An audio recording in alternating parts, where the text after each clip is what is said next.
दोस्तों, आज दुनिया भर के मीडिया से दो बेहद दर्दनाक और आंखें खोल देने वाली खबरें हैं, जिनके मुताबिक बेहतर जिंदगी की तलाश में अवैध तरीके से पश्चिमी देशों की ओर भाग रहे 500 से ज़्यादा रोहिंग्या और करीब 50 पाकिस्तानियों की समंदर में डूबने से मौत हो गई है। लीबिया के मशरकी साहिल के करीब तारिकीन वतन की कश्ती उलट गई। 50 से ज्यादा अफराद जा भाग या लापता है। कश्ती में 60 अफराद सवार थे, जिनमें खवातीन और बच्चे भी शामिल थे। तारिकीन वतन बहीरा रोम अबूर करके बेहतर जिंदगी की तलाश में यूरोप जाने की कोशिश करते हैं।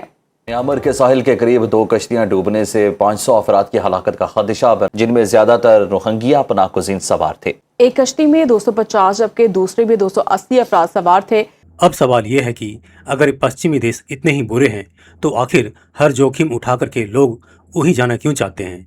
लेकिन इस दुखद घटना के पीछे जियोपॉलिटिक्स का भी एक ऐसा घिनौना सच छिपा हुआ है, जिसे देख करके आपका भी दिमाग घूम जाएगा। तो दोस्तों, स्वागत है आप सभी का। तो आइए देखते हैं इसके पीछे का सच। तो दोस्तों, जरा पहली तस्वीर देखिए। म्यांमार के तट के पास 2 नावें पलटने से 500 से ज़्यादा रोहिंग्या मुस्लिम शरणार्थियों के मारे जाने की आशंका है। ये लोग दर दर की ठोकरें खा रहे हैं और समंदर की लहरों में अपनी जान गंवा रहे हैं, लेकिन कोई भी मुस्लिम देश इन्हें अपने यहाँ पनाह देने को तैयार नहीं है।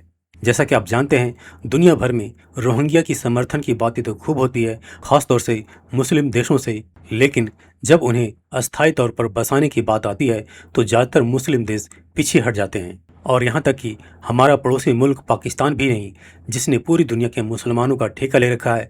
पाकिस्तान कश्मीर से लेकर फिलिस्तीन तक हर मुद्दे पर छाती पीटता है, खुद को उम्मा का लीडर बताता है, लेकिन जब इन बेसहारा रोहिंग्याओं को सच में मदद की जरूरत होती है तो पाकिस्तान अपनी आंखें मूंद लेता है। तो ये तो पाकिस्तान का काला सच है, जो सिर्फ बातों में ही भाईचारे की बात करता है। बलोच साहब, यकीनन एज ए मुस्लिम आपका दिल भी धड़कता होगा गजा के मुसलमानों की जब हालात देखते होंगे। आप सोचते होंगे किस तरह मैं उनकी मदद करूं, बट सैडली मुसलमान आज उनमें इत्तेहाद नहीं है, यूनिटी नहीं है और हम मुकाबला नहीं कर पा रहे हैं। लेकिन इसी के साथ अब देखिए दूसरी खबर।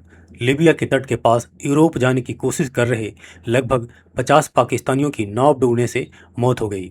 दोस्तों, हालांकि ये एक दुखद घटना है, लेकिन अपने ही मुल्क की बदहाली से तंग आकर अवैध रास्तों से भाग रहे हैं। यूरोप के देशों में देखने वाली बात यह है कि ये लोग उसी देश कट्टरपंथी पाकिस्तान से आते हैं, जो दिन रात उन्हीं यूरोपीय और पश्चिमी देशों को काफिर कहते हैं और उन्हें गालियां भी देते हैं, उनके खिलाफ जहर भी उगलते हैं। इनफैक्ट आपने देखा होगा पाकिस्तान के कई डिबेट जहां पर बड़े बड़े जर्नलिस्ट और एनालिस्ट पश्चिमी देशों को काफिर कहकर निशाना बनाते हैं, लेकिन जब नौकरी की बात आती है, अच्छी शिक्षा की बात आती है या बेहतर हेल्थ केयर की बात आती है, तो इनका सपना दुबई या अफगानिस्तान या ईरान नहीं, बल्कि ब्रिटेन, अमेरिका, यूरोप की तरफ ये भागते हैं। यानी बयान कुछ और मंजिल कुछ और इसी दोगली सोच ने आज पाकिस्तानियों को पूरी दुनिया में बेनकाब कर रखा है।